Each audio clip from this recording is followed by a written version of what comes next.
Chapter 10. The day passed much as the day before had done. Mrs. Hurst and Miss Bingley had spent some hours of the morning with the invalid, who continued, though slowly, to mend, and in the evening Elizabeth joined their party in the drawing-room.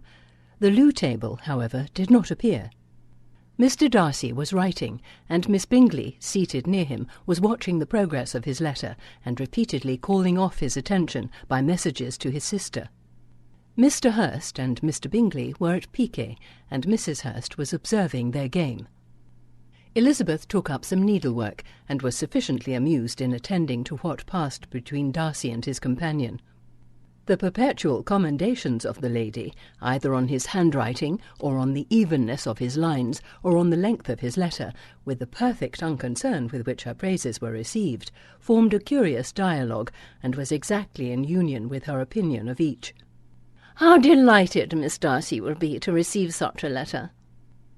He made no answer. "You write uncommonly fast." "You are mistaken. I write rather slowly." "How many letters you must have occasion to write in the course of a year! Letters of business, too! How odious I should think them!" "It is fortunate, then, that they fall to my lot instead of yours." "Pray tell your sister that I long to see her." "I have already told her so once, by your desire." "I am afraid you do not like your pen. Let me mend it for you. I mend pens remarkably well." "Thank you, but I always mend my own." "How can you contrive to write so even?" He was silent. "Tell your sister I am delighted to hear of her improvement on the harp, and pray let her know that I am quite in raptures with her beautiful little design for a table, and I think it infinitely superior to Miss Grantley's." "Will you give me leave to defer your raptures till I write again? At present I have not room to do them justice." "Oh, it is of no consequence. I shall see her in January. But do you always write such charming long letters to her, Mr. Darcy?" "They are generally long, but whether always charming is not for me to determine." "It is a rule with me that a person who can write a long letter with ease cannot write ill." "That will not do for a compliment to Darcy, Caroline," cried her brother, "because he does not write with ease. He studies too much for words of 4 syllables. Do you not, Darcy? My style of writing is very different from yours." "Oh," cried Miss Bingley, "Charles writes in the most careless way imaginable. He leaves out half his words and blots the rest. My ideas flow so rapidly that I have not time to express them, by which means my letters sometimes convey no ideas at all to my correspondents." "Your humility, Mr. Bingley," said Elizabeth, "must disarm reproof." "Nothing is more deceitful," said Darcy, "than the appearance of humility. It is often only carelessness of opinion, and sometimes an indirect boast." "And which of the two do you call my little recent piece of modesty?" "The indirect boast, for you are really proud of your defects in writing, because you consider them as proceeding from a rapidity of thought and carelessness of execution, which, if not estimable, you think at least highly interesting. The power of doing anything with quickness is always prized much by the possessor, and often without any attention to the imperfection of the performance. When you told Mrs. Bennet this morning that if you ever resolved upon quitting Netherfield you should be gone in 5 minutes, you meant it to be a sort of panegyric, of compliment to yourself, and yet what is there so very laudable in a precipitance which must leave very necessary business undone, and can be of no real advantage to yourself or any one else?" "Nay," cried Bingley, "this is too much, to remember at night all the foolish things that were said in the morning.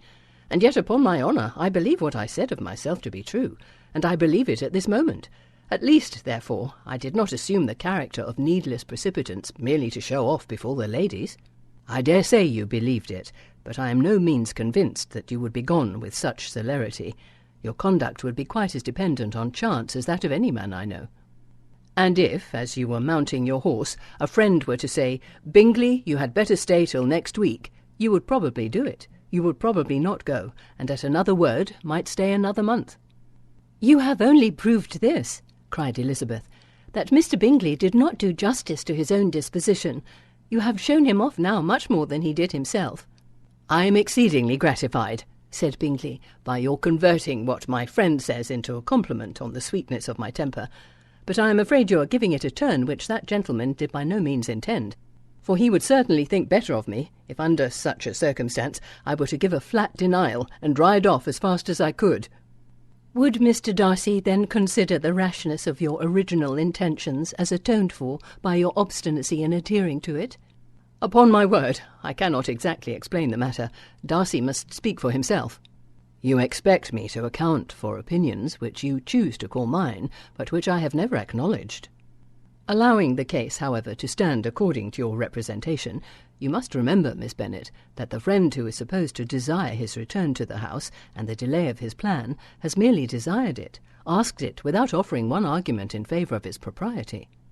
To yield readily, easily, to the persuasion of a friend is no merit with you. To yield without conviction is no compliment to the understanding of either. You appear to me, Mr. Darcy, to allow nothing for the influence of friendship and affection. A regard for the requester would often make one readily yield to a request without waiting for arguments to reason one into it. I am not particularly speaking of such a case as you have supposed about Mr. Bingley.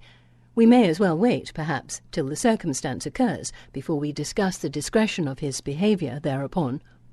But in general and ordinary cases between friend and friend, where one of them is desired by the other to change a resolution of no very great moment, should you think ill of that person for complying with the desire without waiting to be argued into it? Will it not be advisable, before we proceed on this subject, to arrange with rather more precision the degree of importance which is to appertain to this request, as well as the degree of intimacy subsisting between the parties? By all means, cried Bingley. Let us hear all the particulars, not forgetting their comparative height and size, for that will have more weight in the argument, Miss Bennet, than you may be aware of. I assure you that if Darcy were not such a great tall fellow in comparison with myself, I should not pay him half so much deference. I declare I do not know a more awful object than Darcy on particular occasions and in particular places, at his own house especially, and of a Sunday evening when he has nothing to do. Mr. Darcy smiled, but Elizabeth thought she could perceive that he was rather offended, and therefore checked her laugh. Miss Bingley warmly resented the indignity he had received, in an expostulation with her brother for talking such nonsense. "I see your design, Bingley," said his friend. "You dislike an argument, and want to silence this. Perhaps I do. Arguments are too much like disputes. If you and Miss Bennet will defer yours till I am out of the room, I shall be very thankful, and then you may say whatever you like of me." "What you ask," said Elizabeth, "is no sacrifice on my side, and Mr. Darcy had much better finish his letter." Mr. Darcy took her advice, and did finish his letter. When that business was over, he applied to Miss Bingley and Elizabeth for an indulgence of some music. Miss Bingley moved with some alacrity to the pianoforte, and after a polite request that Elizabeth would lead the way, which the other as politely and more earnestly negatived, she seated herself. Mrs. Hurst sang with her sister, and while they were thus employed, Elizabeth could not help observing, as she turned over some music books that lay on the instrument, how frequently Mr. Darcy's eyes were fixed on her. She hardly knew how to suppose that she could be an object of admiration to so great a man, and yet that he should look at her because he disliked her was still more strange. She could only imagine, however, at last, that she drew his notice because there was something more wrong and reprehensible, according to his ideas of right, than in any other person present. The supposition did not pain her. She liked him too little to care for his approbation. After playing some Italian songs, Miss Bingley varied the charm by a lively Scotch air, and soon afterwards Mr. Darcy, drawing near Elizabeth, said to her, "Do you not feel a great inclination, Miss Bennet, to seize such an opportunity of dancing a reel?" She smiled, but made no answer. He repeated the question, with some surprise at her silence. "Oh," said she, "I heard you before, but I could not immediately determine what to say in reply. You wanted me, I know, to say yes, that you might have the pleasure of despising my taste. But I always delight in overthrowing those kind of schemes, and cheating a person of their premeditated contempt. I have therefore made up my mind to tell you that I do not want to dance a reel at all, and now despise me if you dare." "Indeed, I do not dare." Elizabeth, having rather expected to affront him, was amazed at his gallantry. But there was a mixture of sweetness and archness in her manner, which made it difficult for her to affront anybody. And Darcy had never been so bewitched by any woman as he was by her. He really believed that were it not for the inferiority of her connections, he should be in some danger. Miss Bingley saw, or suspected, enough to be jealous, and her great anxiety for the recovery of her dear friend Jane received some assistance from her desire of getting rid of Elizabeth. She often tried to provoke Darcy into disliking her guest by talking of their supposed marriage and planning his happiness in such an alliance. "I hope," said she, as they were walking together in the shrubbery the next day, "you will give your mother-in-law a few hints when this desirable event takes place as to the advantage of holding her tongue. And if you can compass it, do cure the younger girls of running after officers. And if I may mention so delicate a subject, endeavour to check that little something bordering on conceit and impertinence which your lady possesses." "Have you anything else to propose for my domestic felicity?" "Oh, yes. Do let the portraits of your uncle and Aunt Phillips be placed in the gallery at Pemberley. Put them next to your great-uncle, the judge. They are in the same profession, you know, only in different lines. As for your Elizabeth's picture, you must not have it taken, for what painter could do justice to those beautiful eyes?" It would not be easy, indeed, to catch their expression, but their colour and shape, and the eyelashes, so remarkably fine, might be copied. At that moment they were met from another walk by Mrs. Hurst and Elizabeth herself.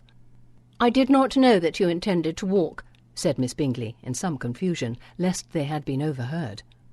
"You used us abominably ill," answered Mrs. Hurst, "running away without telling us that you were coming out." Then, taking the disengaged arm of Mr. Darcy, she left Elizabeth to walk by herself. The path just admitted 3. Mr. Darcy felt their rudeness, and immediately said, "This walk is not wide enough for our party. We had better go into the avenue." But Elizabeth, who had not the least inclination to remain with them, laughingly answered, "No, no, stay where you are. You are charmingly grouped, and appear to uncommon advantage. The picturesque would be spoilt by admitting a 4th. Good-bye." She then ran gaily off, rejoicing as she rambled about, in the hope of being at home again in a day or 2. Jane was already so much recovered as to intend leaving her room for a couple of hours that evening. Thank you for watching the video. Subscribe to hear more great stories.